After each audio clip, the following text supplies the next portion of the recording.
Et donc, par ricochet, une interrogation qui va au-delà des partisans de M. Sonko, qui va au-delà du PASTEF et qui s'adresse à l'ensemble des Sénégalais.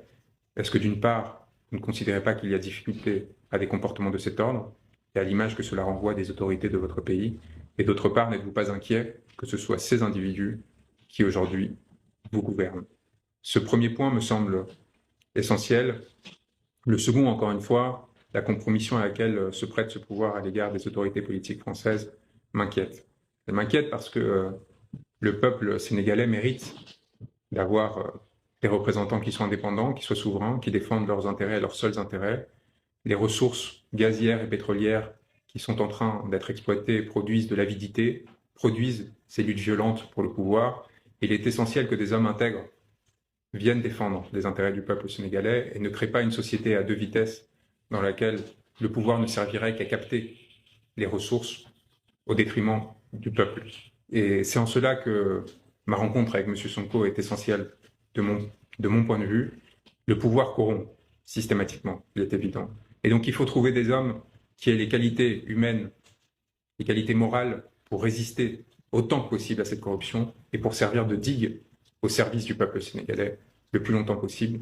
Et c'est cela que je suis venu défendre au Sénégal, aux côtés de mes confrères qui ont du courage et qui sont les véritables victimes du système existant. Ne l'oubliez pas, ce qui m'est arrivé n'est rien. Et lorsque je me suis retrouvé dépourvu de moyens de communication, enfermé, menacé par ces individus, ma crainte, mon inquiétude n'était pas pour moi, mais pour ceux qui, à Dakar, s'apprêtaient à rentrer dans cette salle d'audience, s'apprêtaient à défendre M. Sonko, et par ricochet pour tous les Sénégalais qui étaient prêts à entrer en résistance pour défendre cette personne qui portait ses intérêts. C'était la crainte de la violence, la crainte de la répression que ces actes pouvaient préfigurer.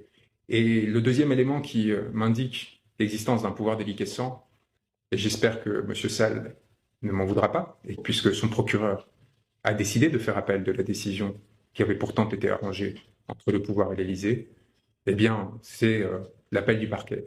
L'appel du parquet qui montre que M. Sall ne semble plus contrôler tout à fait l'ensemble des factions qui composent son pouvoir. Il y a là une forme de démembrement apparent pour un analyste politique extérieur. Je peux vous assurer que c'est signifiant, qui peut avoir des conséquences particulièrement graves pour le peuple sénégalais.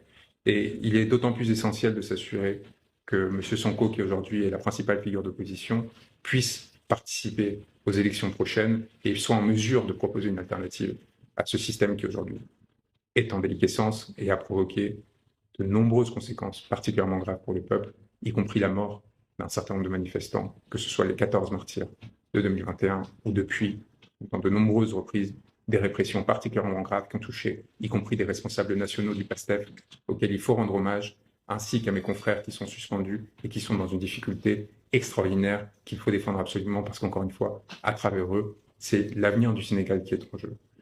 Alors, dans ces circonstances-là, je voulais m'adresser à vous, d'une part parce que j'en ai pas eu l'opportunité.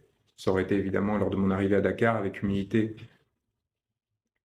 euh, la possibilité aussi de vous transmettre un message essentiel qui consiste à dire que le monde vous regarde et que le monde est extrêmement fier et impressionné par cette jeunesse sénégalaise qui ne se laisse pas faire, qui ne se laisse pas intimider par la répression dont elle fait l'objet et qui est prête à prendre des risques extraordinaires pour défendre les valeurs cardinales de ce pays.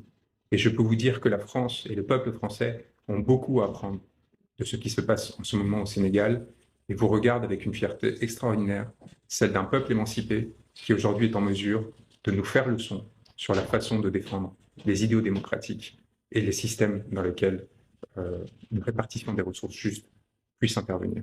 Et donc, je tiens à vous le dire aussi, c'est un dernier point, que j'étais venu à vous avec beaucoup d'humilité, beaucoup de fierté d'avoir été désigné par M. Sonko et à travers lui par les très nombreuses personnes qui croient en lui et qui espèrent en lui.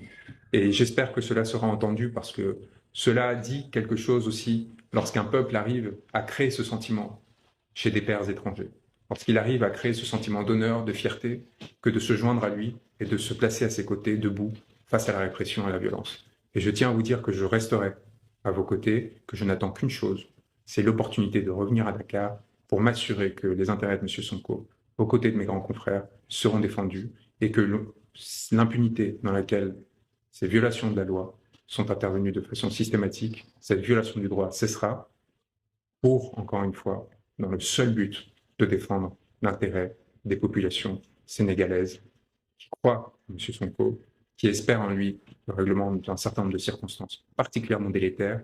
Et je pense que de la Casamance à Dakar, il y a beaucoup de personnes qui attendent avec impatience ce changement politique. J'espère qu'il sera à la hauteur de ses aspirations. Il a résisté à des choses d'une violence inouïe jusqu'ici. Et j'espère que cette confiance qui est déposée en lui se transformera en force pour l'ensemble du pays. Merci à tous pour les messages extraordinaires que vous m'avez transmis, la chaleur qui a été partagée, qui m'a évidemment énormément touché. Et sachez qu'elle est entièrement revenue à vous et qu'elle continuera à le faire et que nous n'agirons justement qu'afin de protéger de façon générale, pas seulement les intérêts des partisans de M. Sonko, mais du Sénégal dans son ensemble, à notre place, avec l'humilité qui est la nôtre, en soutien des Sénégalais qui nous demanderont, et jamais dans une position d'affirmation, de domination, comme l'ont fait un certain nombre de personnes jusqu'ici, contre lesquelles nous nous opposons fermement et contre lesquelles nous continuerons de nous opposer, y compris ici depuis Paris.